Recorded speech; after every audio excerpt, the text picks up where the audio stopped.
Good afternoon, everyone. I welcome you to the meeting of the Upper Macquarie County Council Trading and Central Tablelands Weeds Authority. I also acknowledge people in the gallery. Acknowledgement of country. Council acknowledges the traditional custodians of the lands where we work and live. Council celebrates the diversity of Aboriginal peoples and their ongoing cultures and connections to the lands and waters of the New South Wales Central Tablelands. Members of the public are advised that the proceedings of the meetings, other than any confidential matters, will be recorded and made publicly available on the council website, and persons attending the meeting should refrain from making any defamatory statements. Now, I'd like to mention that Member Andrew Smith is attending by audio visual link, and I would ask someone to move that his attendance by audio visual link be accepted. I'll move that. Member Reynolds and Member Leslie. All in favour? Aye. Thank you. Apologies. I don't believe we have any apologies. Item 2 is disclosure of interest. Council members are reminded of their obligations under Council's Code of Conduct to disclose and appropriately manage conflicts of interest. If any member has any declarations of interest, they should do so now. Are there any disclosures of interest? I note that there are nil disclosure of interest. Item is the election of chairperson and deputy person's election. I will stand down the gallery while this election is being undertaken. The general manager will take the position of acting chair for this election. Thank you. Members, the nomination forms were issued by email. You received them, I think, in the business papers were sent out. They've been available here. I've received 2 nominations. I've got one for the chairperson, one for the deputy chairperson. That's going to speed things up, I think. But first of all, we need to go through the process by nominating the method of election, which will be held by open voting. No, there won't be. There won't be a vote. Sorry, there won't be. So when there is no need for voting, I'm happy to announce these things that the chairperson has been elected, Andrew McGibbon, and the deputy chairperson is Bruce Reynolds. Oh, well done.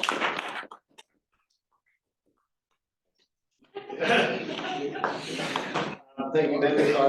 I'm sure I speak for myself. Well, I do speak for myself, but I'm sure I speak for the deputy chairman. Thank you very much for your continuing support. It is a short period because we have council elections in September. All right. Mr. Chair, given that it is a recommendation, I would suggest that you have a mover and a second. Okay, well, I'm certainly happy. Thank you very much. Oh, happy to second. Bruce, wasn't it? Yep. All those in favour? Aye. Thank you very much.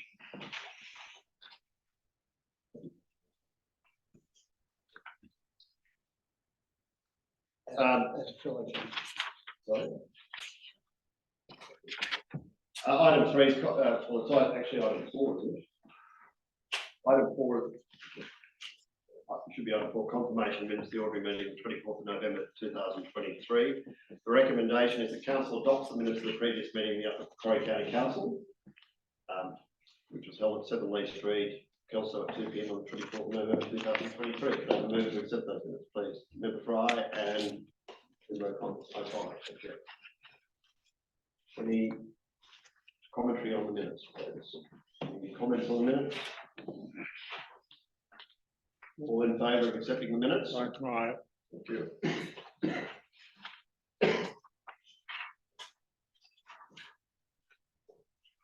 Item 5 is matters in progress.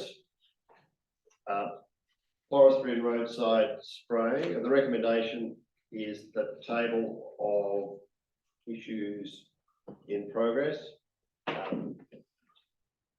be noted. Have a mover, please. Member Fry, Member Reynolds. Any discussion on the matter, which is forestry and roadside spraying? The resolution is to build forestry into a strategic roadside spraying relationship program 3-year. Item the 24th of November 23, there's a commentary there. Any further information required? Members from the General Manager? Yes. Dean Taylor. Member Reynolds, thank you. Just a question with regard to the roadsides. Are we looking at all 4 constituent councils that this MOU or agreement is covering, given that all 4 councils have some forestry within the roads surrounding them? I'm assuming it's all 4 constituent councils. I have a question, if I could. Noting that they're only going to increase their funding next year to 24-25, and noting comments in relation to our roadside spraying program, do we need to make representations to forestry that that amount will be significantly inadequate?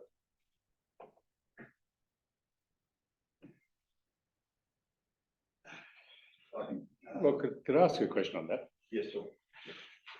So the current one is for 20,000, but that wouldn't possibly cover the requirements.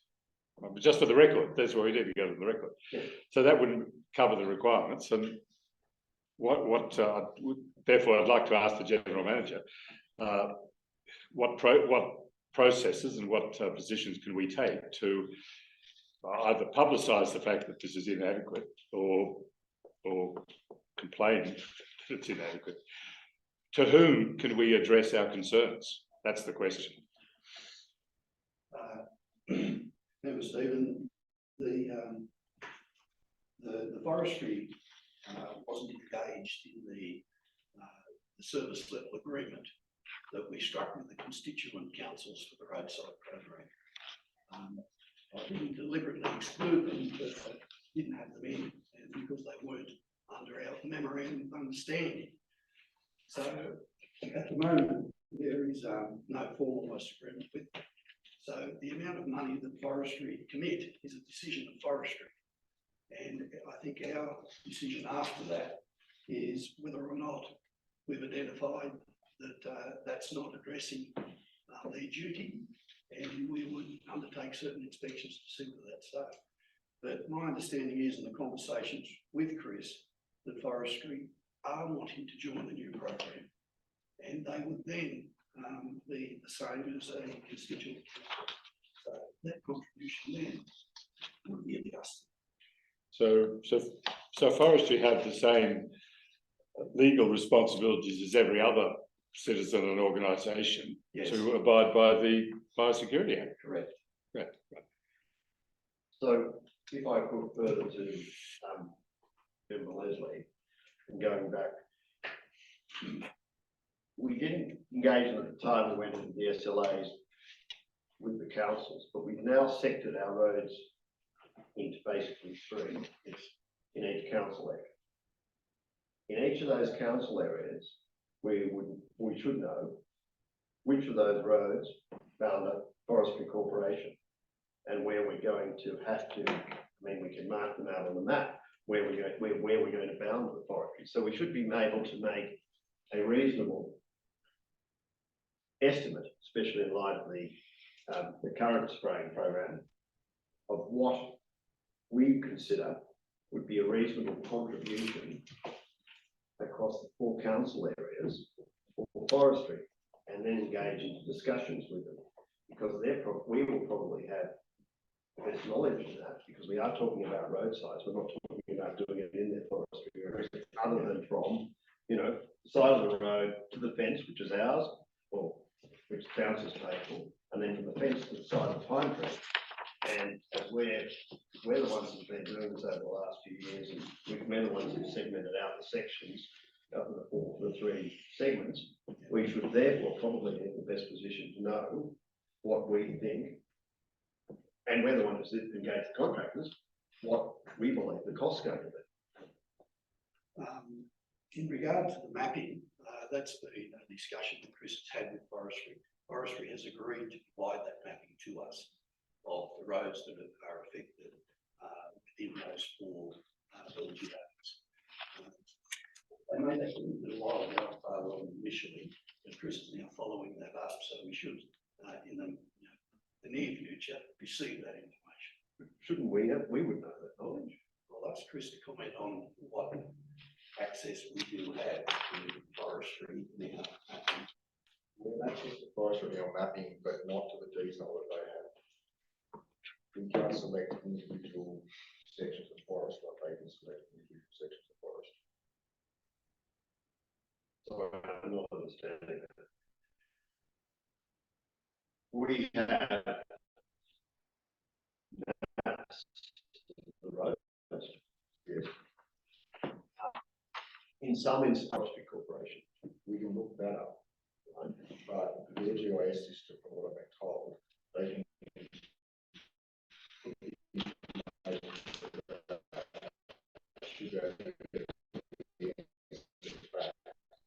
The road's got so many kilometres of forest, right? This one's in the both sides, just on my side. If we got to do it, we're gonna have to sit there with a computer, go along the road, section by section, calculate out, to add it all up. We haven't got a automated system to add it all up. Right. So what you're suggesting is, let's take this year, 23, 24, just as it. So we've got our section 1 roads for each of our council areas. So you'll be giving them that list of roads and saying, right, tell us which of those you have forestry on through your GIS mapping system. They've already got every road for every council for each of the 3 sections. They've got the entire list. They're going through that and they're going to run through their system and come back with which roads have got forest on, how much kilometre wide forest, and if it's on one side or both sides. They might have a road that's got 10 kilometres of forest on it. How about that? 5Ks are on both sides, 5Ks just on one side. And they try to calculate it out. And are they then going to come back to us and say, what's that going to cost to spray that? Well, they want to use that not only for our purpose here, but they want to know as well the other stuff. Okay, but are they going to use that as a basis to put forward a submission internally within forestry to say we've got to increase our road funding or to match what Upper Macquarie County Council's doing in these areas to say 100,000 a year? In theory, and it's up to them, remember, it's not. In theory, we let them say in year 1 they've got X number of kilometre of forest, so therefore they should budget that. In year 2 they'll have a different amount of forest, because they're not going to have the same amount of forest each year, but it should give them an idea each coming year is what they're looking at in terms of kilometres of frontage. Absolutely.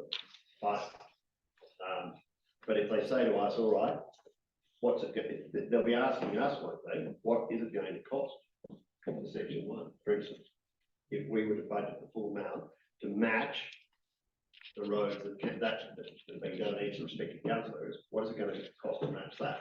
This is how many kilometres on each of those roads have got. What's it going to cost? They're going to ask you, aren't they? They're not going to cost them. So, but we're the ones through our contractors who are doing that work. Yeah, we can work out, we can't give an exact figure, we can give a figure of what it costs. Well, I think we'll get to that, but the last year's figure is severely erroneous issues, which has caused massive problems for no one. So we'll get to that later, but we have to be able to give them. I would be suggesting you have to work on the actuals for this year, give them figures going forward, because if we work on the historical figures, they are shown to be clearly underestimates, and if we use historical figures, they don't also include having to have a escort vehicle as well. So I'm suggesting that we're going to have to cost it for them. And how long do you think we're going to? When do you think we'll get that information out of them about how many kilometres of forest they have on any of those roads fronting, say, section 1 or section 2 or section 3? I don't have an answer, but when they'll come back to us, that's up to them. We talk to them again on Wednesday about it. Question, Mr. Chairman. I don't understand why council have got responsibility to spray their roadsides. Why should they have responsibility when no one else does? Well, I'm also aware that they don't pay So we came to an agreement with them. They don't pay any council rates, so We came to an agreement with them whereby, correct me if I'm wrong, the idea was it was ridiculous for us to go and spray from the road to the fence. And then for them to send a contractor in to do the fence to the pine trees, basically. So we came to an understanding with an MOU, I think it was, where we said, as we do it, we will do both sides and we will charge you for basically the fence for pine trees and you pay the cost. And they thought that was reasonable because it basically said, meant one contractor to do it rather than sending two contractors, 2 lots of chemicals, 2 lots of machines. yeah, no, thank you. Probably everyone else is aware of that. So we came to that Missed that. understanding, but Missed what that. we haven't done is in moving to the SLA, correctly, moving the SLA with councils, we haven't engaged forestry at that stage. We're now engaging after the event and try and say, all right, we've got this MOU, things have changed a bit, we're actually doing this program. Yep. So they've got to adjust their figures, but we need to engage with them properly. So what they've budgeted in their figures here, as Member Leslie said, is significantly under what's going to be realistic if they were to match the roads. So, but to get, for them, they can give us the cost, the number of kilometres, but we'll have to give them the costings. Yep. No, And thank you. I'm saying we should use this year's figures, not historical. Use this year's figures. Can I ask Sorry, Member Leslie, yes. another question or comment? So when forestry pays this money, it won't reduce the amount of money that the constituent councils have to pay for their roads, but it will mean that the job done where the pine tree forests are would be a better job. Because you're not going to have one reinfecting the other, because it's all going to be done at the same time. So Member Leslie, you remember when I think the previous gentleman, we spoke to the previous gentleman about this, we said, this is a ridiculous situation, us spraying from the road, things, and then forestry not spraying, the weed just come back over the fence straight to the road again. So that's why we came into this. Now, that's clear to me. Again, I just put it on the, we are recording these things, so sometimes it's important to get these things stated. Member Riddles. Excuse me, sorry. You called. I agree. When we're talking about roadsides and infecting, I can think of some examples in Blaney Shire where it's a landholder backing onto forestry. There's plenty of blackberries and sticky nightshade in that case. And that landholder, and in one case, I've had a landholder screaming at me about it, and we're doing nothing. As in, we're just letting the blackberries grow, I suppose you could say. So, is there any way on top of the roadsides that we can actually take action, particularly close to the boundary, with private landholders who are graziers generally, to actually get forestry to take some action, at least say 100 metres in from the boundary with private landholders? Yeah, absolutely. They have a biosecurity duty like everyone else, as we were saying. So we can take action. I know in my situation, I quite often pick up the phone and ring Jason Mulkenton and say, Dog Rocks, your blackberries are going rampant over the fence. You know, do something about it. It might take a year, but something is sometimes done. But Sorry, if I can refer to Lisa, because Lisa works with one of their officers that looks after forestry side of things. Sure. So I'm not sure if there will be any disclosures here amongst the room on whether or not any of our own properties back onto forestry. So that would have to be mindful. But what we do is we take on those complaints and they are put in and they are notified with a weed control notice for forestry. So yes, they are notified.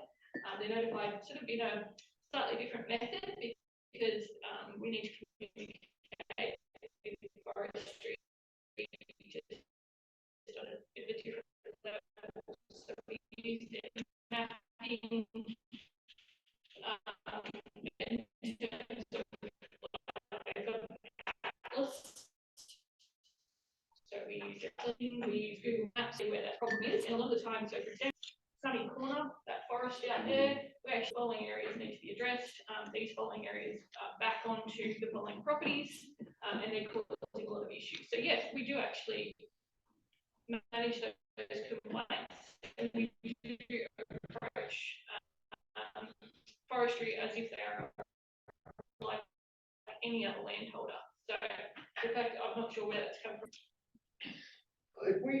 mapping system. No, not mapping system, it's just an atlas. So it's a book in which Tony and I would go along Okay. and we would actually trace and map, and it would take us days to work out just one forest and the properties and where they were and where we were and whether or not there were fences, no fences, who was responsible. Took us so long to be able to So communicate. if we could get that information from forestry. Which I believe is what Chris is That's doing. on the Yeah, so road. he's getting an The electronic. roads, it would also assist us with landholders Yeah, that's right. backing. Yeah. Okay, so, He's onto it. maybe, Yeah. I think we're heading in the right direction, albeit very, very slowly. well, would it be a good idea? I know, at some stage, it might be a good idea to get Jason to present to us in the discussion. He's quite a From forestry. yeah, he's the head of Northern Wind. He's very, you know. Mr. Chairman, We've had him both. Chairman, we don't actually have a recommendation here as I can see it. So I'd like to move that the report be noted, one, and two, that the general manager be authorised to continue discussion with forestry to progress the items as outlined in this report, which basically is the very bottom last sentence, with a plan to increase the available funding to the 25,000. So, Well, perhaps we need more than that. Sorry, yes, perhaps yes, we do. yeah, we do need more. So I think maybe let me just split it into three. The Yeah. second bit would be to engage actively with forestry to plan access to the GIS mapping system. Is that right? So again, to obtain access to the GIS mapping system, being able to. You talked about the mapping system. Yeah, they were not going to use their mapping system, they were going to calculate it out for us what their map. Okay, so how would we then gain access to be able to do? Yeah, that's What I right. do is very different to roads. So if we're talking roads, that's, yep, Chris's, and yeah, Tony and I do it our way. I understand, but if you could short circuit what you're doing by having access to the mapping system, wouldn't it? We do already have a layer from Forestry Direct, and that actually extends beyond our boundaries of this county council area. So it breaks it down for us into particular forests, but in saying that, it's got to merge in with what council data gives us, and at the moment, council data isn't always up to date. So again, that's something that we're trying to work with directly with council.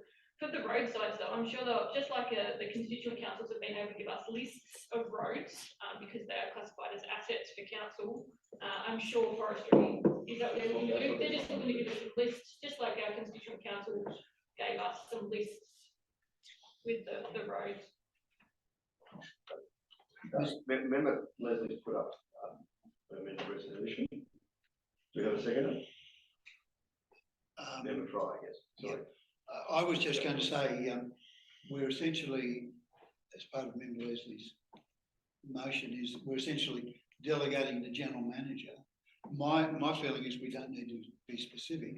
We just need to delegate the general manager to discuss mapping, financial arrangements, and whatever the third one was, rather than Yes. be specific. So maybe you propose an amendment to. No, that seems reasonable to me. You're happy with that change? And you're happy, seconder? Member Fry? Yeah, sounds great, mate. All right. Let's put it. So do we want the wording for that You think resolution? we'll put a resolution? So I take one is the recommendation that the report be received. Two is that the general manager be delegated to continue discussions with forestry in relation to obtaining mapping information, Yeah, All I think right. you just need to say mapping. mapping. Yep. And for increased funding for Just say funding. increased funding, but I think it's in relation to our road, increased funding in order that to align with our SLAs with council, service level agreements with council. Okay. Something like that? Yep. Did you get that? Was there a third issue? No, I think we. That's covered. We've merged the second and third. Split two and three. No, I don't think so. All right, are you happy with that, member? Yes, Leslie? yes, You that's happy with that, excellent. member Fry? Yeah, great. Yeah, he is, yeah. Happy with everything. Or any further discussion on the matter? I put the resolution, all in favour? Aye. Member Fry, you voted? Right, thank you, members. Item 6 is Chairman's minute.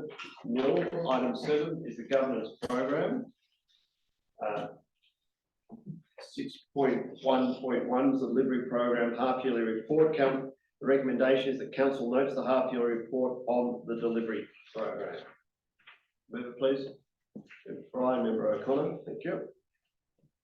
Discussion on the delivery program half-yearly report.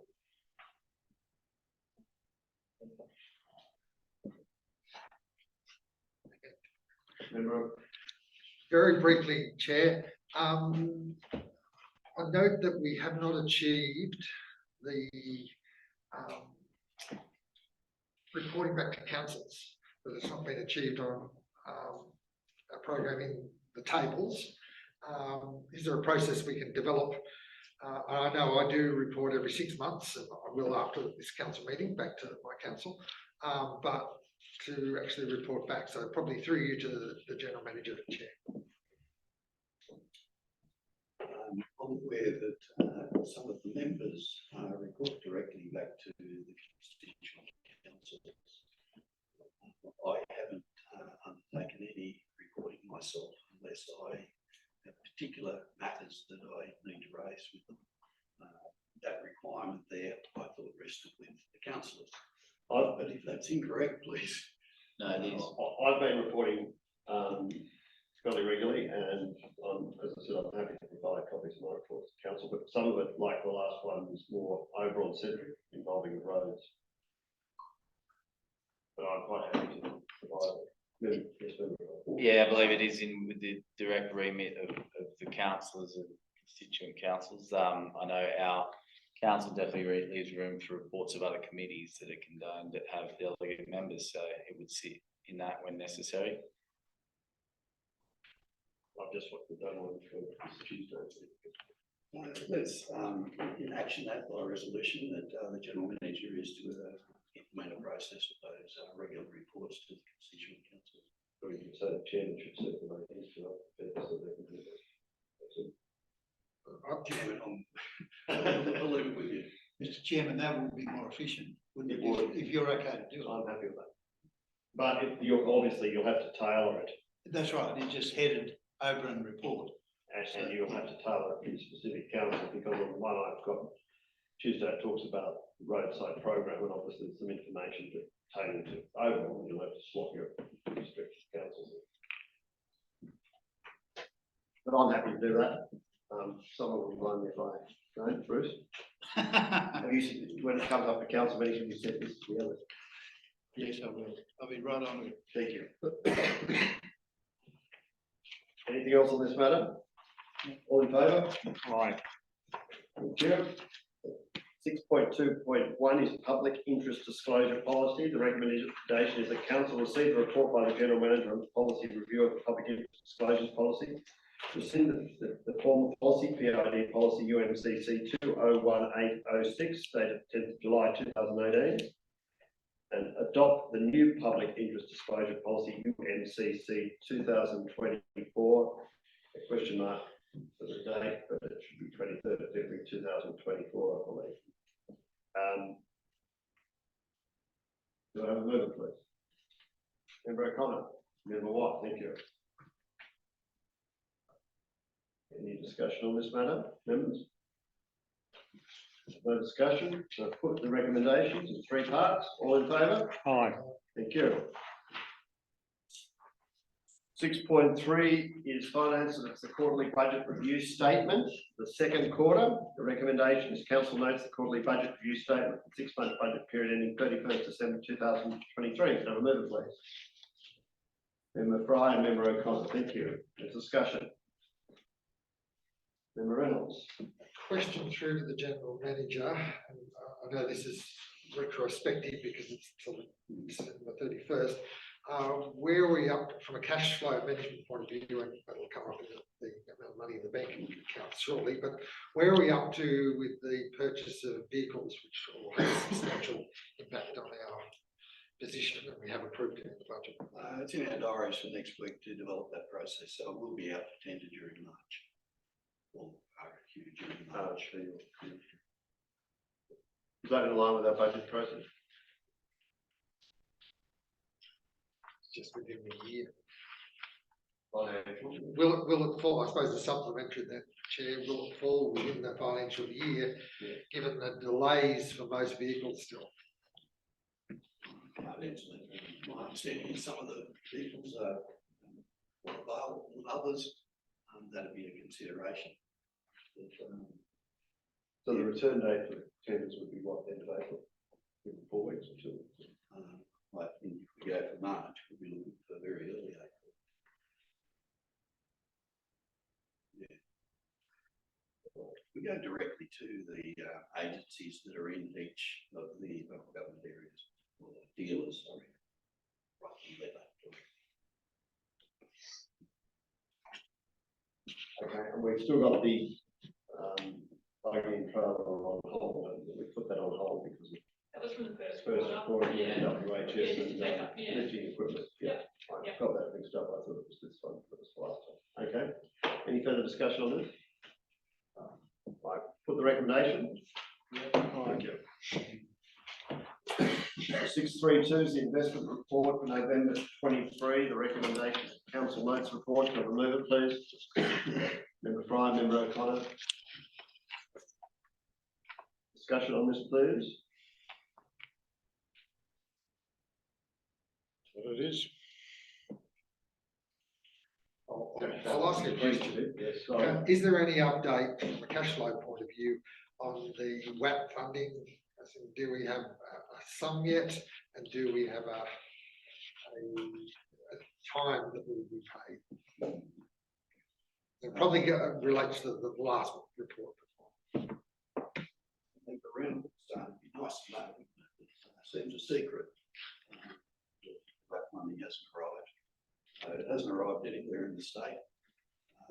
Most recent discussion that our regional committee had is that there isn't a date for the release of that funding.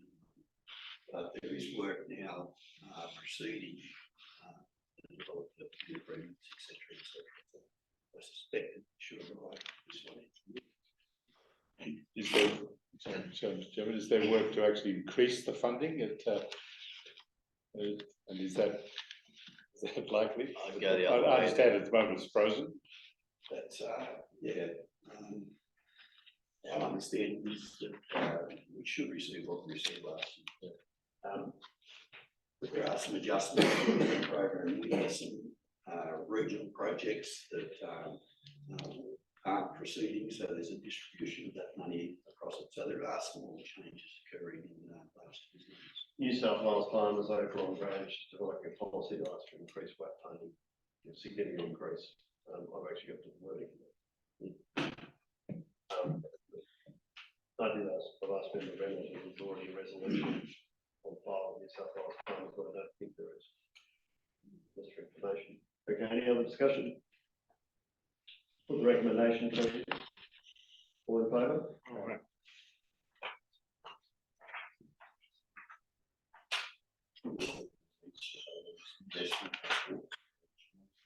So we've got the next investment report for December 2023. Recommendation is that council notes the report. Can we move it, please? Member Reynolds, Member Ewing, thank you.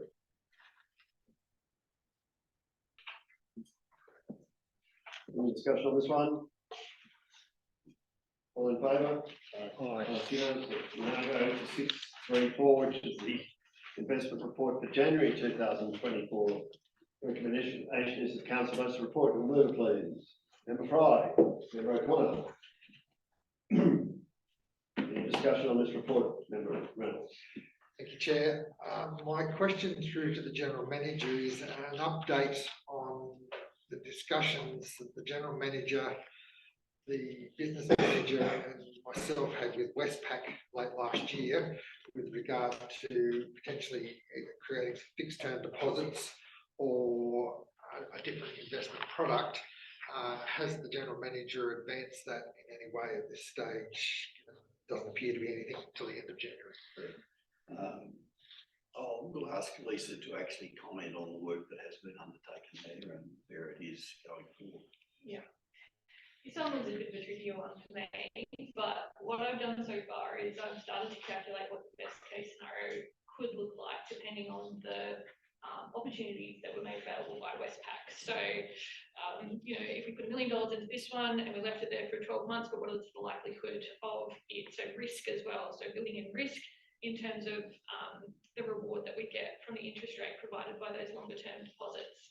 So I've started to make some calculations, but I haven't finished yet. And I kind of wanted to make it a really good shot at it because the risk that we take could potentially be financially, like it would be a bit disastrous if we put too much away and can't unlock it and we need it pretty much. So I just want to make sure it's well wrapped up, and Councillor Reynolds, I'll definitely be shooting you the scenarios when I finish putting them together.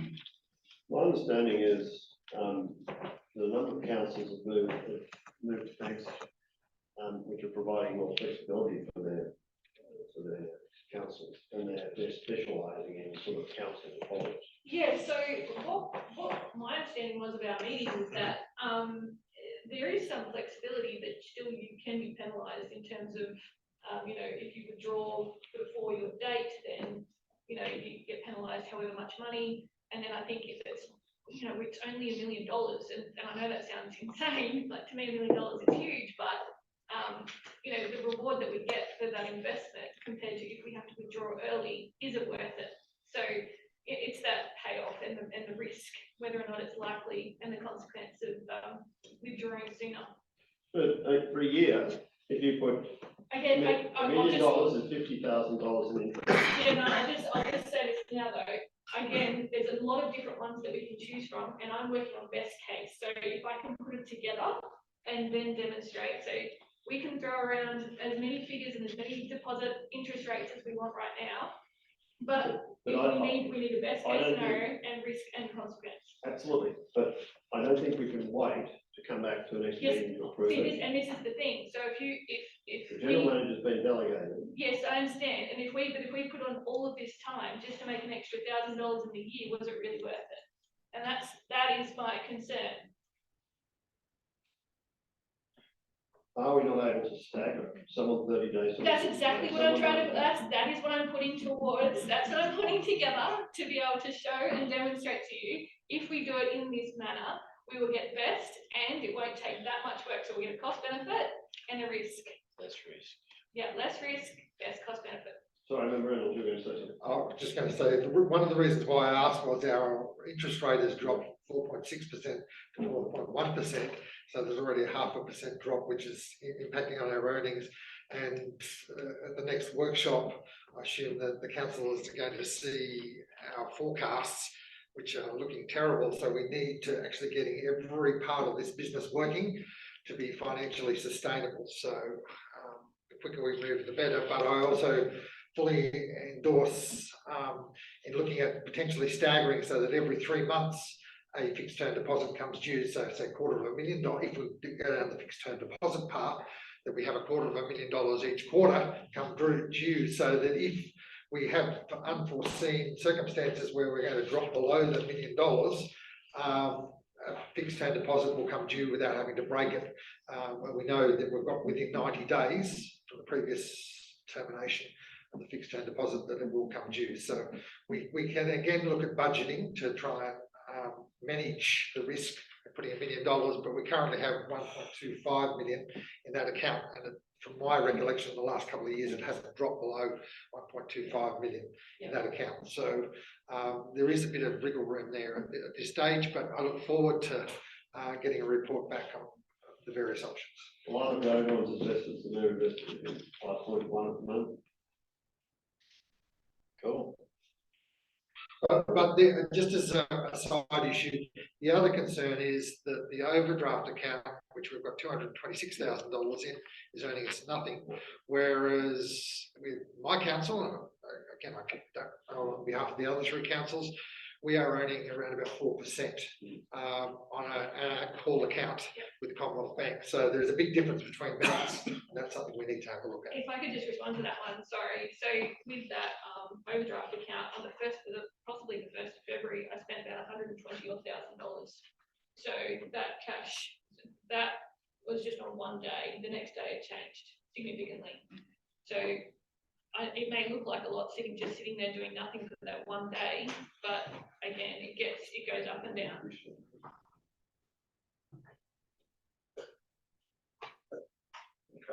So just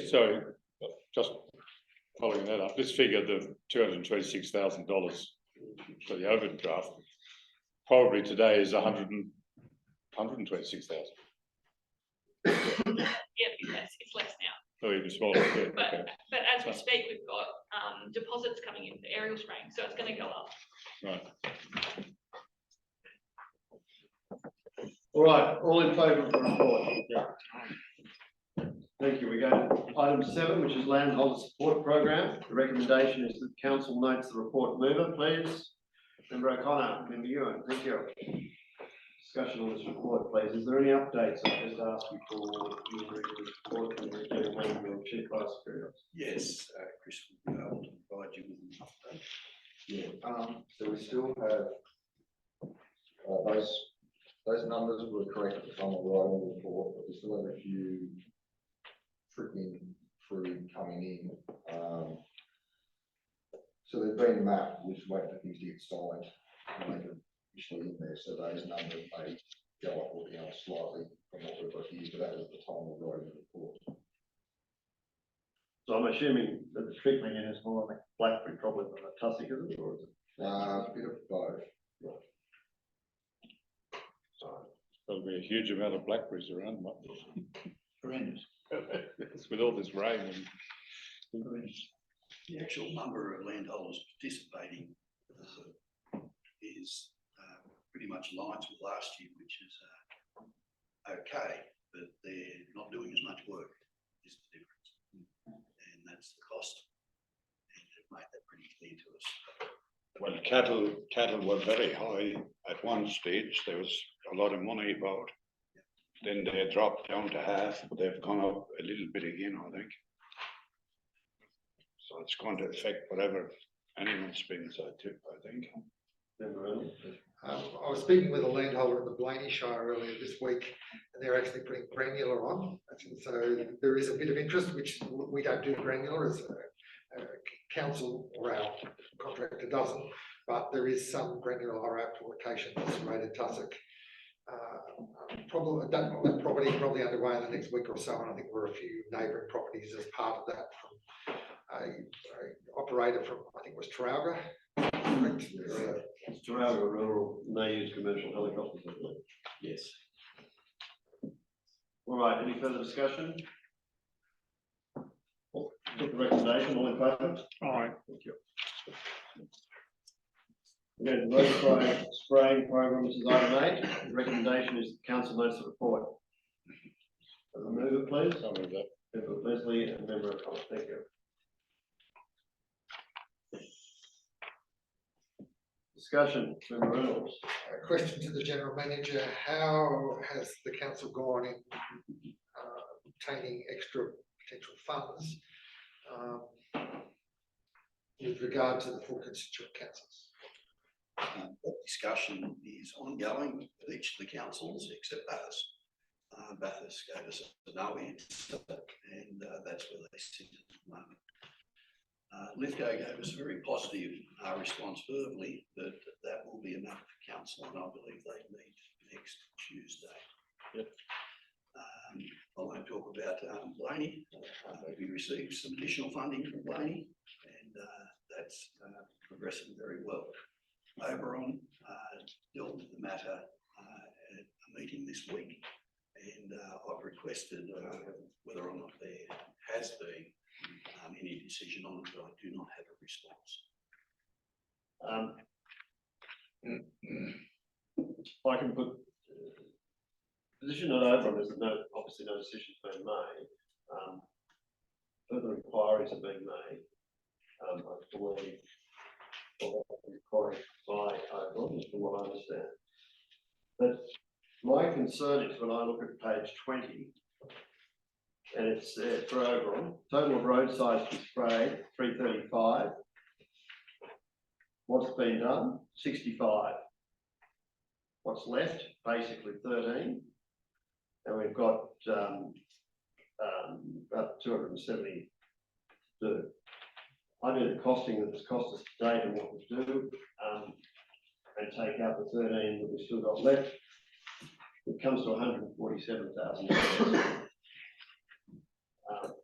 And I just don't see Oberon agreeing to that. And my question, I suppose, is when we put this together, the council's expected some variance, as was indicated in the MOU, of 10 to 20%. We're talking a figure of basically asked for 53,000. And basically, it's going to cost us, if we did all those roads, 200,000. If the cost of doing the other 102.70 is basically the same as it's cost us to do the 65. How did we get our estimates so wrong? And why is this cost so huge? And I'm speaking because that's basically going to do action I get from the Oberon Council, like I should. You agree with that, Bruce? I spoke to council about the service level agreement in some detail. And in the discussion with the individual councils when it was being developed, that there was quite a clear understanding of the costings that were included in that and what they actually, where they came from, and what they represent. We did not know at that time in those discussions that some of the increases that have come forward, such as the traffic control arrangements that we had to implement, which means another truck on the road and another driver. I think is billed to us around $100 or $120 an hour. There's also labour cost increases where our panel of us for annual increments under their current agreement to CPI and walked in the door prior to this season's and said, we haven't asked for that, but we need it because they need to employ more staff to be able to deliver this bigger program. And they couldn't find staff without having additional funds. So those matters I thought were discussed with the council, and there was an understanding that there's going to be changes.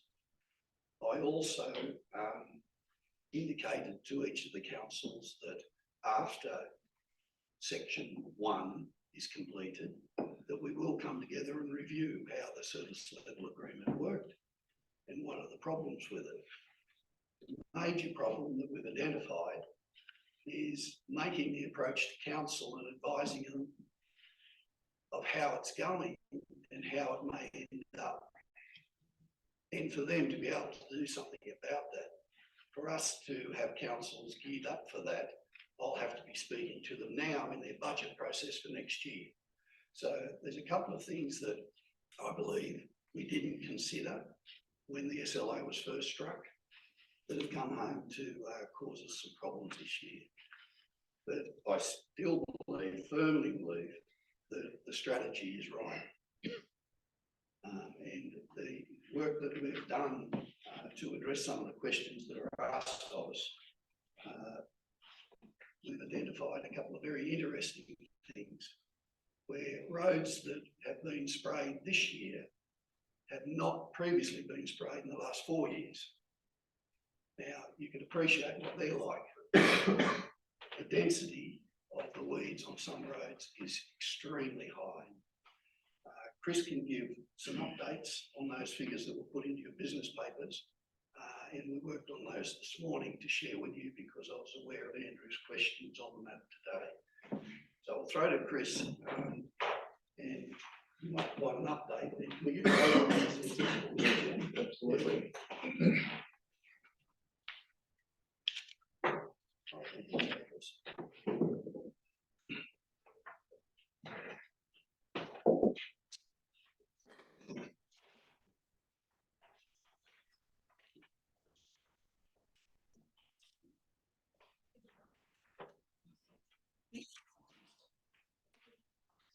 I've got them all covered.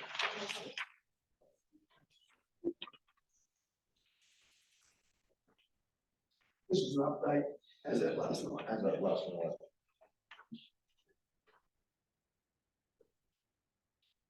Works with each council like is Chris, is stuff. Yeah. For the Baptist councillors, that Baptist number, our staff are working in Baptist at the moment. The reason that number hasn't adjusted yet is they've got to wait to the end of their pay cycle, so I can go through time sheets to add up costs, so. We still haven't got to the end of the pay cycle yet, we need to have the numbers out of the time sheets yet. So Baptist, unfortunately, I can't give you a more up to date with what it was when we wrote. Blaney, we've now completed 176 kilometres of roads being completed in section 1. And you see our cost per kilometre there compared to when we wrote the report has actually gone up about $34 a k for the cost per kilometre there. And there's about 44 kilometres remaining in the Blaney section to complete it off. Based on those, that I believe that Blaney might be able to achieve section 1. I think Blaney will be done in section 1. Bruce and Alan, I haven't included the Cadia portion of this. I've only included the section 1 portion of this. I've kept that separate. Otherwise, it just confuses the figures. So that's where Blaney's sitting at present. Lithgow at present, 118 kilometres completed. There's only a fraction of funding left in the bag. Lithgow's been parked for the last while. We're waiting for confirmation back if they're giving us more funding or not. Once we get confirmation on that, we'll send the crews back in there to keep going.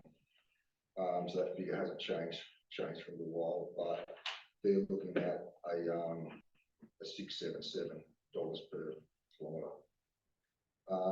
Over on, since we've done. So wait on. So on your best estimate, this is one of the things we as a council need to know. If we were to complete all section 1, what are you saying it's going to cost us to go? To complete all the section 1. Yes. You've done 118 from 273, and you say it's going to cost the same amount per kilometre. Take 677 and times it by 155. Right? So are you actually telling councils that's what it's going to cost you? Yes. Councils have all this information. Well, when I asked them, I said, have you been told, General Manager, it's going to cost 147,000 to complete what's in Oberon? He said, no, that figure hasn't been mentioned to me. So you hadn't given him a figure. Had you? Did you mention 147,000? Have you told Lithgow that it's going to cost, what did you say, 677.47 by 118? What we have told the councils is the cost per kilometre to date with that work. So if they requested what is an estimate that we want to offer them for the remaining work that's outstanding, we would just utilise that number, multiply it by the number of kilometres, and that's it. You'll see that some of the costs per kilometre have varied since you had the report in the paper. Some have gone up, some have gone down. So for Lithgow, if they were to do the rest, it's going to cost 105,000 extra. Correct. And they know that, and that's the number they're discussing. And Oberon, it's what 147,000 is what I worked out when you go to the previous report. Yeah, so in the last week, Oberon's gone from 615 down to 509. So we're $106 a kilometre change in just a week's worth of work. And why is that? Because the infestations have been less dense, they're doing it more efficiently. Depends on the individual road they're on. Each road is unique, each road is different. Each road depends on what's there, what's the density, what's the different types of plants, the access of the road, where it's located. Where's the last time it was sprayed? There's so many different variables. I understand that. But all these SLAs and this whole section 1, section 2, section 3, and all the documentations, I know in relation to Oberon, went to a council meeting and we have SLA, and basically we were told it was going to cost 53,160. There would be some movement between years. But to say now that it's costing 4 times that amount, or could potentially cost 4 times that amount, I mean, you put yourself in a council's position. It's horrendous. They're just going to say, well, how could someone have estimated it so inaccurate? Same as Lithgow's position, you know, another 105,000. Mr. Chair, you're aware of the economic environment we're operating in at the moment? I know, that's what I'm saying. I don't know where Oberon's going to find another 147,000. Bathurst's already said no. That's what I'm talking about. So you're just proving a rhetorical point, not. I'm saying, if you're sitting in a council chamber and you've been given an estimate and you've already increased your roadside funding to meet this 53,000 neighbours tax, and then someone comes and says, oh, we've only done 65 kilometres of that stage, which was the initial report, and we're 13,000 under the max, and we've got another 270 kilometres to do. If it costs the same as it's currently costing, we're going to have another 100. We need another 147,000. You're just going to cause absolute alarm with the councillors. I think that goes without saying, Mr. Chair, and why we've made representation to the relevant minister. We have. We're talking about increasing WAP fund. What else? WAP's more for inspections, not roadsides. I just think, because the dealers of the lot at, $677 a kilometre, whereas in Blaney, it's $275. So, could you explain that? Please. It's got to do with the road and the left. There's far less weeds in Blaney than what there is in Lithgow. The roadsides are easier to access. A lot of the roads in Lithgow are harder access. You've got harder spots to, like safety, get off the road and spray and then move up and whatnot. With Blaney, it's a lot simpler, a lot easier to spray. And then it's just the density of the weeds. You look at the amount of infestations on Lithgow roads and the density and what's there versus what's out of Blaney. Then you're dealing with different weed species as well. So that all makes a difference into the cost per kilometre. Of course. Yeah, Mr. Chairman, I can certainly understand our problem from Oberon Council's point of view. I can also understand the problem from this organisation's point of view. Those things were really difficult to predict. I mean, the fact that we're going to require another $100 an hour to run spray rigs on roads. The fact that we've had 3 extraordinary seasons in a row and blackberries are like I've never seen them before. So I've also, I think we've got to share this problem, and our constituent councils have got to understand that we've got a horrendous problem on our hands, and how do we work through it? Well, that's my concern. How do we work through it? All the councils are under. Well, if councils, I think it's fair enough that these, I certainly wouldn't have predicted. So, and I think it's reasonable to normally assume that what's happened for the past 3 years is likely to happen. That's the sort of thing I would tend to assume rather than assume, black swan events. So maybe we've got to talk about prioritising, what we do and what we don't do. The difficult conversations.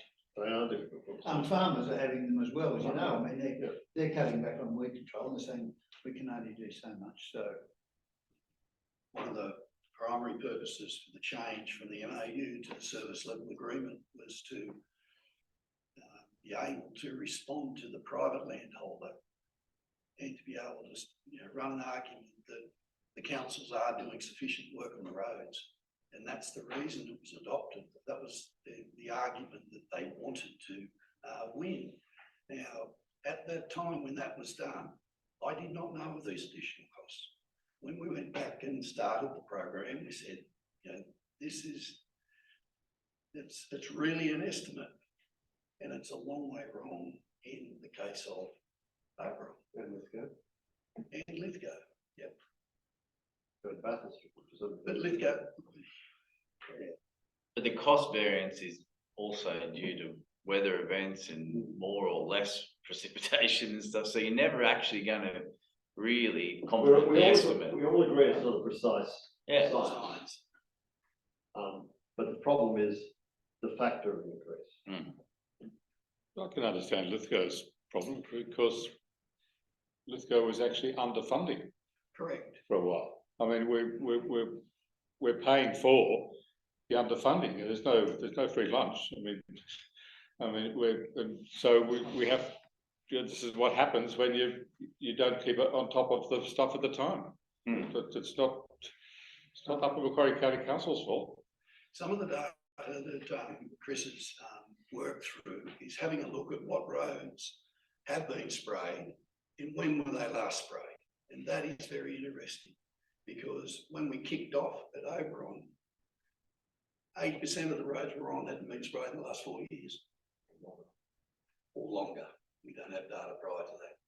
So, Andrew, I think that was the real shocker when we went on there and did those roads and got that first result. And that's when we immediately started to talk to Oberon Council. Chris has recorded all of his communications, both telephone and email to the council, and our efforts to communicate have been clearly demonstrated. The responses have been limited. Well, I think we're in shock. No, I don't think he was in shock. The man that Chris was having to speak to. I just don't know. Disappointed. He had a great deal of interest in the subject of roadside weeds. Well, I know the general manager has, so those will contact him. Oh, yeah, I emailed the general manager. And he's aware of the issue. But I think they want some more facts on, all right, we've got to prioritise because we can't get all the section 1. What can we do? Because I think his view is, probably won't get 147,000. Absolutely. That's a reasonable response. And I don't think any of us would have expected in this season that these councils are going to achieve what we aim for. So probably what we need is something to say, well, if we go to roads that haven't been sprayed and you would have put an extra X amount in, that would cover these roads, which are probably the worst in the council area. Something like that. One of the things that was of benefit to us was previously we were trying to risk assess all roads, and then we'll allocate the contractors to the areas. Now, that in itself is a hugely difficult task to achieve with a small number of staff, for them to drive every road and to say this one's worse than that one. But you said Chris has done an exercise and he's identified a whole lot of roads in Oberon that haven't been sprayed for the last 4 years. Correct. So if we would do the roads that haven't been sprayed in the last 4 years, Yep, right? absolutely. How much would that cost? If you wanted us to bill it at the rate that's in front of you there, that'd be a simple sum. Right. So how But much? that is just an estimate. But I'm saying We haven't done all roads this year. We've only done that comparison against the ones we have done lower previously sprayed. oh, okay. They compared it against what we've actually sprayed. But we've got that data. We could line up and just rattle off all the roads that haven't been sprayed in the last 4 years and prioritise those. So would that be 50% of the roads in Oberon? In the last 40 years? Right. And that's the reason Bathurst numbers are what they are, because Bathurst got across most of their roads. Based on the 40. It was based on whoever was the most got the road sprayed. Whoever. whoever wins the most got the road sprayed. So some roads it gets sprayed fairly regularly, others wouldn't. But then a lot of these back roads, a lot of these smaller roads never got treated. Now that they're being treated in this process, the level that's on them is so much greater because as you can appreciate, it's like not mowing your lawn for a year. That's huge. Member Reynolds, we'll just ask one quick one while we're on this, is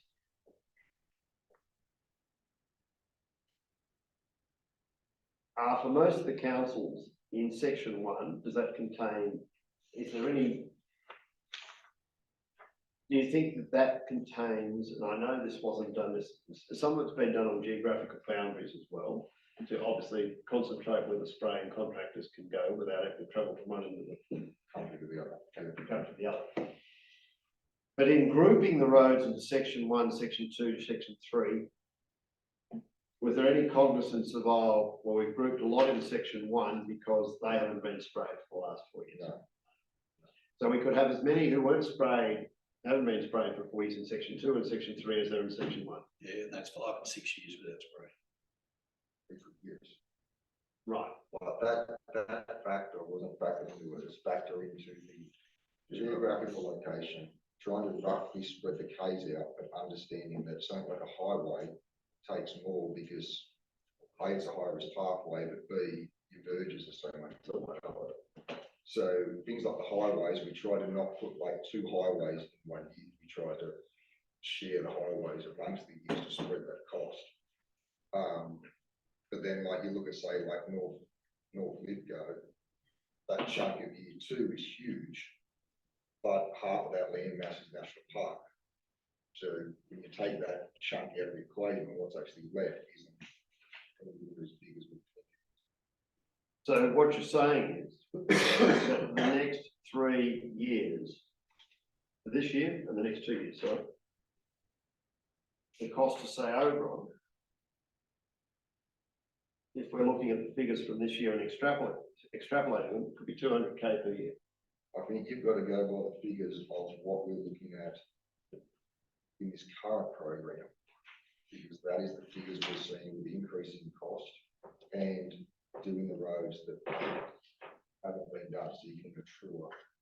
Well, I mean, we haven't budgeted 200k for the next 3 years. We've relied on the figures you provide. You know, we put that in the SLA. And Mr. Chairman, We've got to change our operational plan and everything. Mr. Chairman, the discussion that was had with the councils, there was a written document that they consulted with. I spoke with them as well, and it was very clear what numbers were in that document. They were the average of what had actually been paid by the councils in the previous 4 years, because we had no other number to go on. We didn't go out there and have a guess at what the cost may be. Then we had the increases. I'm comfortable with going back to them to say we're finished year 1, this is the result. What are the improvements we can apply to this program? And that discussion will be had when the program finishes. But we're looking at a factor of 4 times what councils expected on the basis of the average. I mean, Yes, we are. it's a factor of 4. It's huge. Yes. All right, Member Reynolds. A couple of points. Firstly, what is the, I'm not going to move to the report. What is the, we've got a black number there on cost per kilometre. We've got a blue number on cost per kilometre. Is the blue number what our estimate originally was? The black number is what it is as last month, right? That's the updated figure. So the black number is what it was last month. In the board business papers, blue. it's the 615.45. The blue, yes, as Andrew just said, the blue number is what's in the report in the business paper. Because that was done We're like, just showing you the change. Right, okay. and then the other number next to it is either green or red if it's going up or down. So my question then is, if the councils, and we've already had one council say they're not going to provide any more money, where does this authority head? Do we actually move towards penalty infringement notices, or do we just ignore? Or what's the pathway forward? We know there's a problem. What is the pathway forward for this organisation as opposed to the 4 constituent councils? We'll deal with them in exactly the same manner as we would deal with a property owner.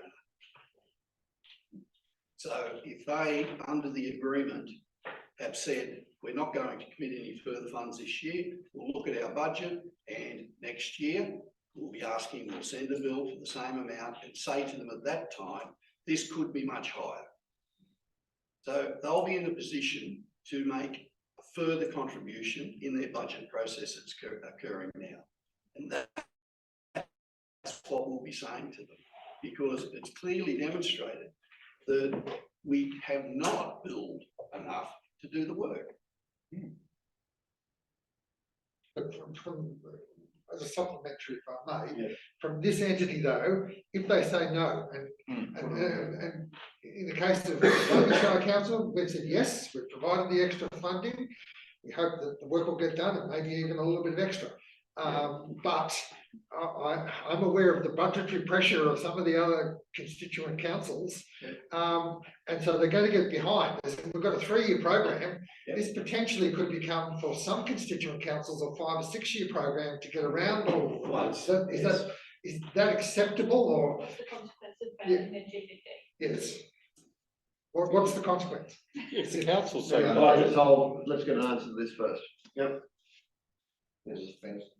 Yeah, it was about that Oh, sorry. particular point. I think it's pertinent for the general manager of this organisation to tell the organisations that haven't, the councils that are choosing not to contribute more, that it should be put in front of councillors with an asterisk in the budgetary deliberations saying not funding to X amount may result in legislative actions against this council or the failure of biosecurity protocols. It needs to actually be put to the people that are configuring the budgets a bit more plainly, I guess, because we're obviously all doing that in some form over the next couple of months for the next financial year. And if it's not up to individual councillors and members of this council to I guess forward that, it needs to actually come from executive, in my opinion, to make sure that the CFO of general councils are saying we can only afford this, but if we don't afford the full amount, it may result in essentially judicial action eventually. in effect, it's exactly the same as the levies we get from state government that we all object to, but are forced to pay. So we pay it because it's a legislative requirement. Well, in this case, it's exactly the same. We have to pay it because otherwise we're in breach of our biosecurity responsibilities. It's not really negotiable. It's an emergency services levy. Precisely. UMCC levy. We object to the emergency services levy every time. Yeah, we complain about it. We do this. We talk about cost shifting. We do the whole works. No, but every council pays it because they've got to. And here's the case: if this is not paid for, then we're in breach of our biosecurity responsibilities, and it could well be a local citizen taking the council to task on exactly those grounds. And and I would think that we'd get, as a council, not much sympathy from anyone in government. Council can show that they have budgeted and should pay for information provided to them at a particular point. I think that won't defend them against a biosecurity direction or a penalty infringement notice or a prosecution. But all I can say is they budgeted. Mr. Chairman, that was based on the information that was available at the time. I think it's reasonable to argue that. If a private landholder came to us and said, I think I put enough money away, and then it came to the end and we came back to it, you haven't done enough, what would council's reaction be in terms of our compliance enforcement policies. We just go, oh, well, you budgeted enough, but you didn't get there, so we're just gonna let you go and let the weeds go. If I thought this was gonna be tenure neutral, wouldn't it still apply to our constituent councils? So we need to treat private landholders the same as we would our constituent councils, because they have a responsibility as well. And the councils can do it themselves. Therefore, has been training up people to spray weeds. Yeah. And get Or they employ contracts. themselves. Yeah. Well, I think there are many People. arguments against that, but I won't go into it. No. We're considered the expert in the field of things. That's County council, the council Yeah. rely on our representations. Yeah. You know, they engage us as the experts, they engage us, we engage the contractors, we have a close relationship with contractors and the legislation they do in this space. So there's a whole lot of, we can go both ways on that.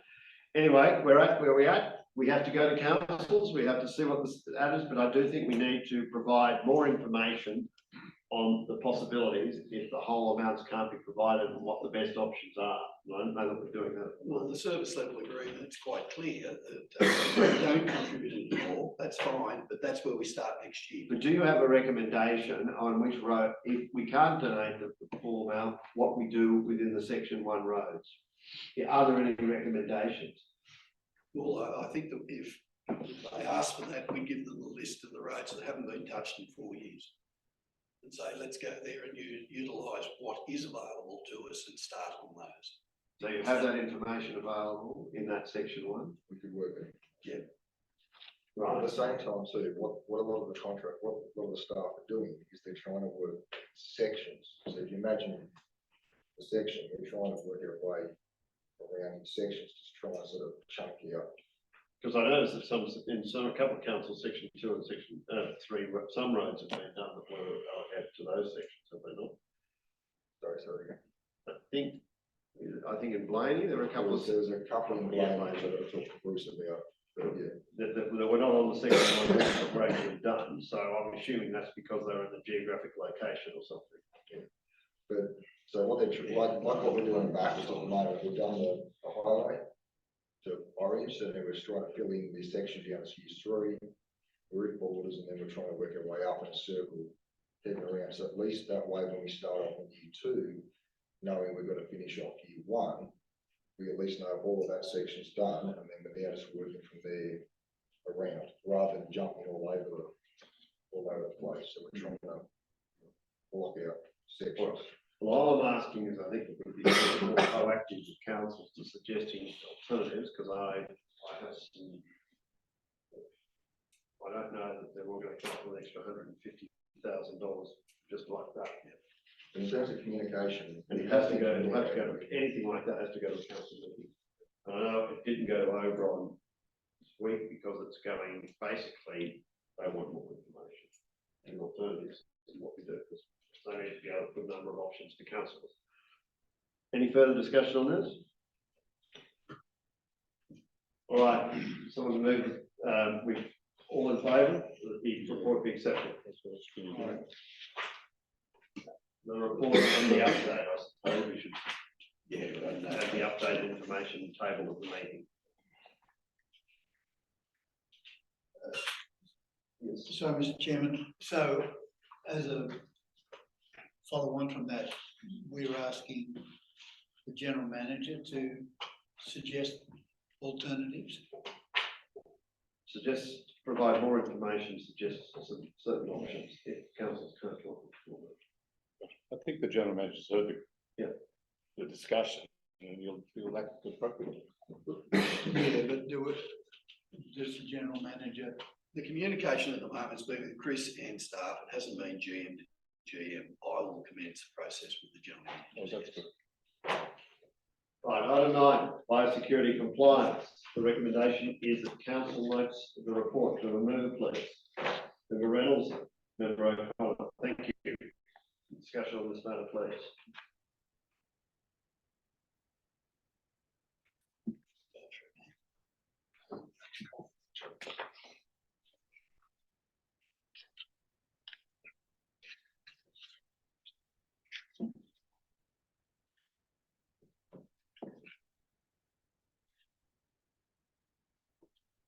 So I note So who's talking? Who's? No, No, voting. move it. So high risk is more than 50% of reinspection.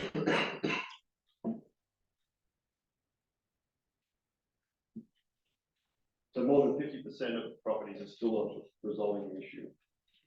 Or they may have done enough work to get themselves an extension, but not enough work to get themselves fully out of the process. Right. So we're having over 50% recidivist. I can never pronounce it. Recidivist. Recidivity, I think it's the word, yes. Recidivism.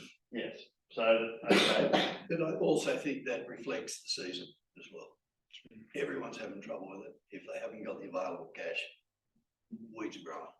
are we also finding that people are doing, trying to get off the directions by doing small areas?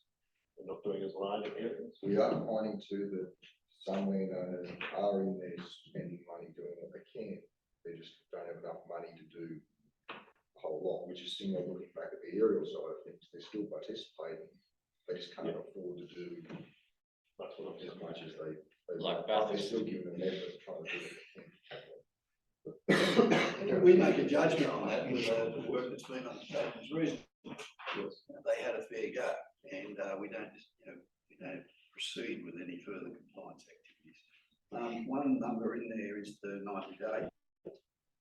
It's been reduced by a lot in the period. It was over 60, so I commended the staff for that effort to catch that up and make it more reasonable.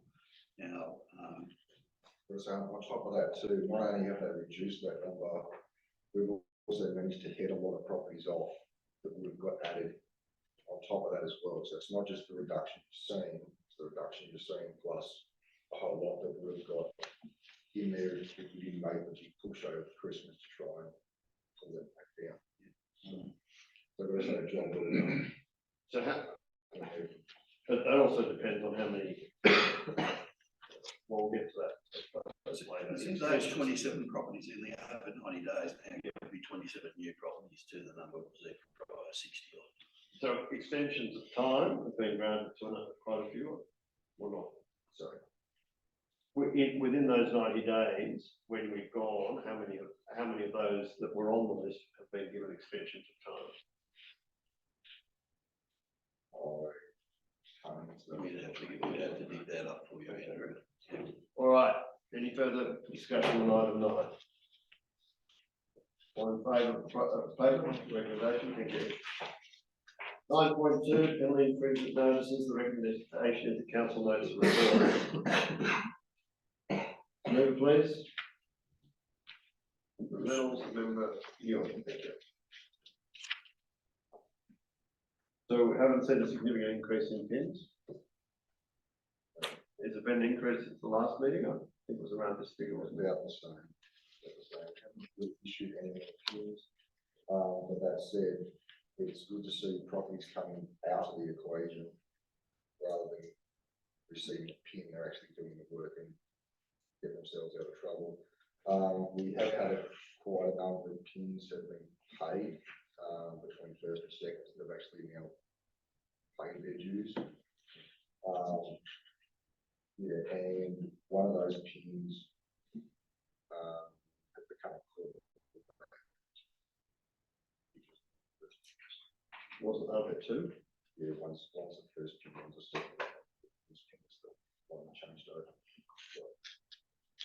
I would have thought with the number of 3s and 4s and the number that have been on the system for a while, there would have been more pins issued.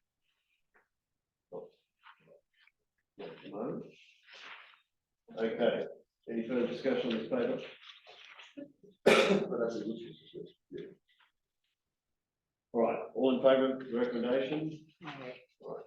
Moving to item 10, other matters, which is the meeting schedule, proposed meeting schedule for the calendar year 2024, as set out there. Have a move, please. Member O'Connor. Second, please. Member Watt. Thank you. Discussion on the meeting dates and workshop dates. Noting that between the 23rd of August and the 15th, What way would it? will be aware, right, Member Reynolds. Oh, sorry, did you say something, Member Reynolds? Could I suggest an amendment? And I don't have a date, but mid-September, you will have to hold a council meeting, mid-October, or late September, early October, sorry. So early October, you will have to hold a council meeting because there are local government elections on the 14th of September, and this council will have to elect a new council. I said new councillors will be elected, and you'll have to have a chair, etc. So, My understanding is Bruce, we're behind that process, that the Yes. general We're last one. councils need to meet that time frame, but then the month after, they nominate the delegates to come onto the county council. So I think we've taken that into account here by saying we'll come together in November. Is that what we're targeting there, November? Yes, the county councillors don't get elected at the same time as the Correct. election. You've got to You have to wait till the mayor's elected. First Yeah, meeting. the first meeting when the mayor's elected and committees elected, the county councillors get elected at that meeting. that's why I was suggesting mid-October. Otherwise, this entity will not have a council from caretaker is mid-August through till mid-November. Executive probably love that. Well, I think that's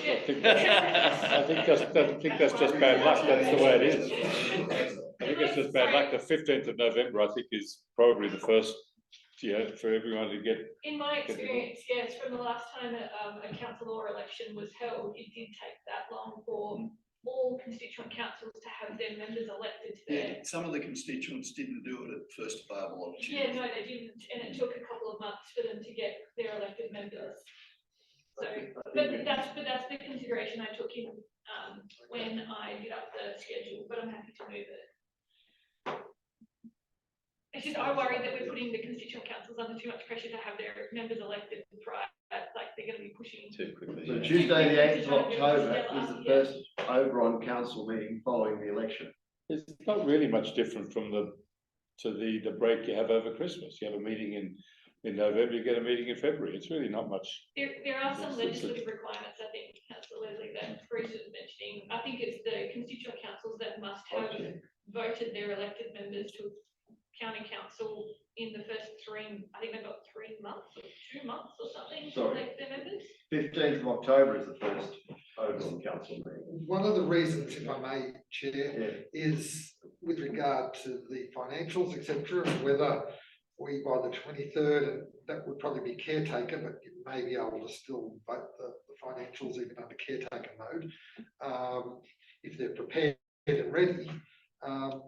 Though November the 15th probably would still be within the required time frame. To have them.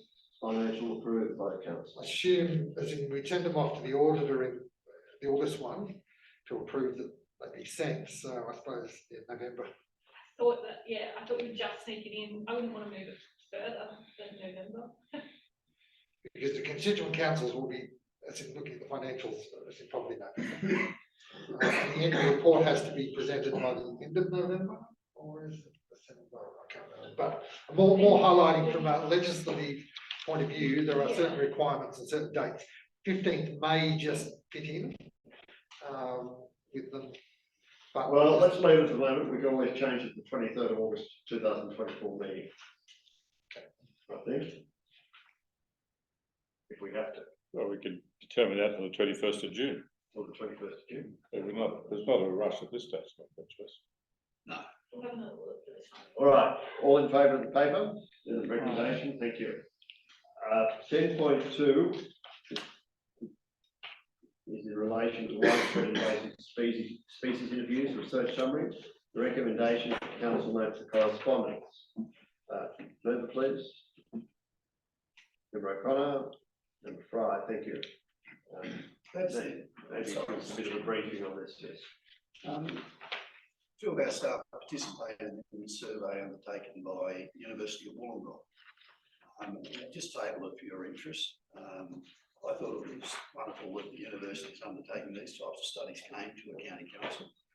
on weeds. So it was in your business papers. It's in your business papers. Must have missed handing one. It's one of the attachments. Yeah. It's in the attachments there. And I think we get a very brief mention. Someone after a copy. The copy of it. Yeah, Just- Bruce. Yeah, no, I didn't miss it, I missed it as That's all. attachments.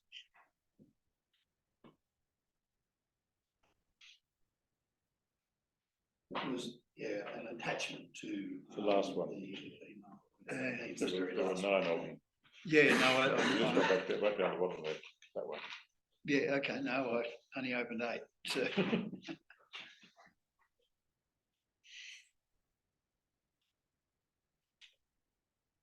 It is for your information. Yes.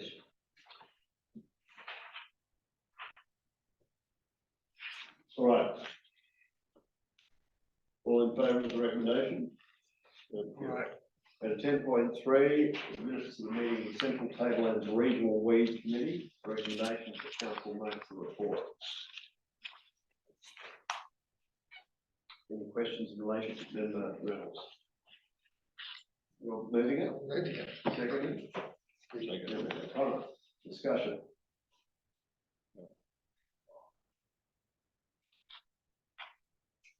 All in favour of the recommendation? 10.4, response to correspondence from Mr. Moriarty. The recommendation is that now the council notes the response sent in response to Minister Moriarty's response. There's a lot of responses. Sorry. Mr. Chairman. Council, why don't we just say council notes the letter sent in response to Minister Moriarty's Yes, I'm happy to. letter or whatever. Yeah, thank you. Number what? Second amendment. Ewan? I just talked. Yes, I think that the general manager. It's very clear, response, response. Clarify if the correspondence basis. What occurred is the Deputy Mayor of Bathurst informed me that they were proceeding to invite the Minister to come to Bathurst. And in that correspondence, they mentioned that the Central Tablelands Weeds Authority would more than likely appreciate meeting with her as well. So when Member Fry rang me and told me this, I went back to it and wrote a letter saying that we would appreciate the opportunity to see you and to discuss certain matters. I was not critical about WAP at all. I actually painted a picture that we are highly dependent on WAP funding. We'd like to demonstrate the value that WAP funding is actually being applied here on the table.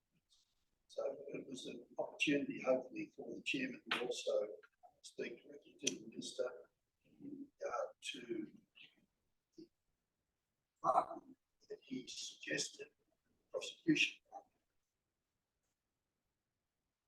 I indicated in the letter that we were surprised that the Weeds Committee actually informed her of what was done at that meeting, and that was a surprise to the chairman as well. They voted unanimously against it. So we didn't go into detail about some of the points that we were discussing that we were worried about. I thought I'd just hop off the back of the Deputy Mayor at Bathurst and to invite her, and if the two invites to Bathurst works, we'll have an opportunity to speak with her. So we've had no response yet on the Bathurst Council or? I've had a response. You're gonna know. Yeah, so just, it's on their schedule, basically just a noted and, have accepted an invitation and will go into scheduling of a regional tour of which we might be a part, and that essentially I'd contacted via my position there as acting mayor, but also here as a member, with the full intent of the hosting being Central Tablelands Weed Authority, carrying out the work for Bathurst biosecurity in some form, and the importance of that relationship, then also the importance of WAP funding generally to stay at least how it is, at least. And that was the similar themes. I did a very helicopter view of the program and the relationships between us and particular synergies with local land services. And then, as the general manager's already alluded to, he's gone into a bit more detail, which was a good thing. So, yeah, we're on the schedule, and they're going to reach out once a date is available, and the general manager will know first through my general manager at Bathurst, and would likely inform you, Chair, to be there to, I guess, organise a visit. Yeah, through you, Chairman. Tim, was the drift of this originally that they were saying that we ought to focus on emerging weed problems, and that our current issues with the major problems that we've got should be a lower priority, and that therefore reflected a misunderstanding of really how we operate, and that while we're out there looking at the major issues, we're also, it's really efficient for us to look at the minor issues. Is that not the minor issues, the emerging issues? Is that your understanding? It seemed to me that her ministerial advisors were suggesting to her, and we know that the best bang for your buck is looking for emerging species, but we've got to be, we've got a day job. So is that Correct. Was correct. That was kind of what was in the background. Her letter actually indicated that WAP funding is not to be used for those activities that we undertake. That was the major concern, and Lisa and I was sort of then planning to actually attack that letter in some way to try and respond in a negative way. But I've chosen not to do that. I'd like to get the Minister in the room and talk about what we actually do and how dependent we are on WAP, and that dependence is, we're really thankful for it. If we had more, we could do more. But you're exactly right. That was the discussion at the time, and it was also heard at LLS level that the Minister was of the view that WAP funding shouldn't be used for secondary inspections. Now, that blew us away a little bit because our program is lots of inspections. So we've got some things to talk to her about, so her understanding of how the county council operates. And we've got the support of the other county councils as well with that approach. Yeah, again, through Mr. Chairman. Yeah, it seemed to me there were some bright new ministerial advisors that were really unaware of the situation, and I think that's what the regional committee, after they investigated some of the comments that came out, that the department did have some new people in there that were going through the process of reconciling the WAP funding and its distribution. And through you, Mr. Chairman, that's what triggered my, I guess, red flag in writing that letter and doing it quickly, is because I was picking up pieces of rhetoric in local land services world, no space for weeds, and also straight from the Minister's office in just maybe a misplaced or a misengaged view of some of these county councils and what they actually do. So like Tim, I think we must have been on the same page in the same week. I decided to do a proactive approach and a progressive invitation to potentially explain to those advisors and the Minister what the situation is on the ground, how we operate, and the good work we do. So we can. I mean, we are on the lookout for emerging weeds. We are. Yep. By having people out there all the time.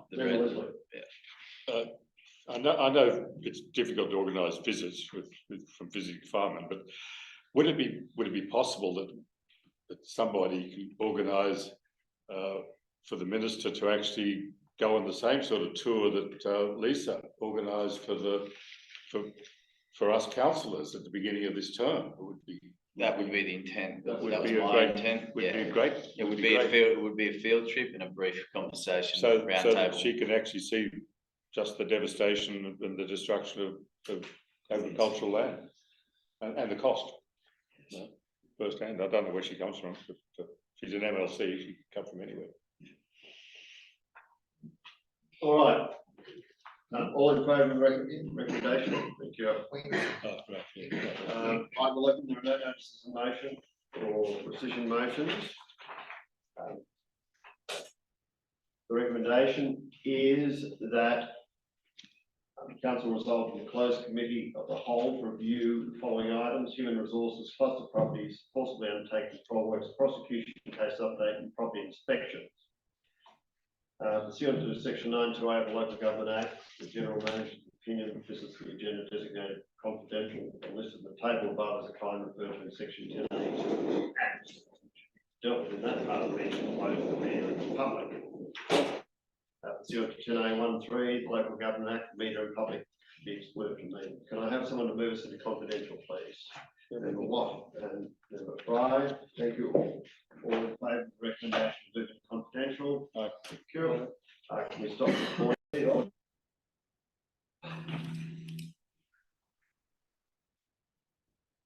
During council's deliberations in the confidential section, report on human resources, council noted the report in relation to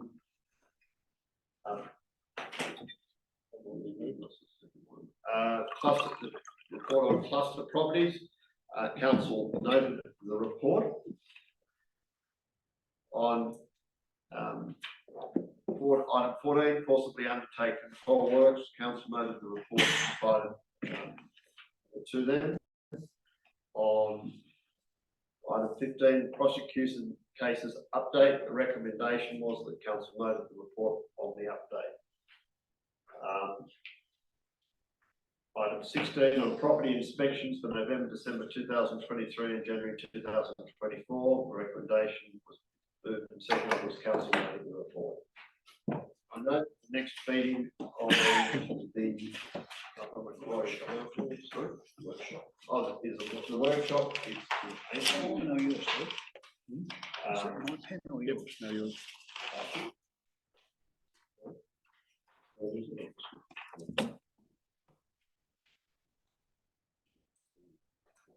April. Next workshop will be 12th of April at 12 p.m. is a workshop. The next meeting is at 10th of May 2024 at 2 p.m. Both will be held here at the Crossroads meeting room. I always think it's 12 p.m. as being midnight. All I call right. it 12 noon. I declare the meeting closed at 12 noon is only a big 4:17 p.m. Thank you, everyone. The first 12 has. All right, I'll see yous all. Thanks, Bernie.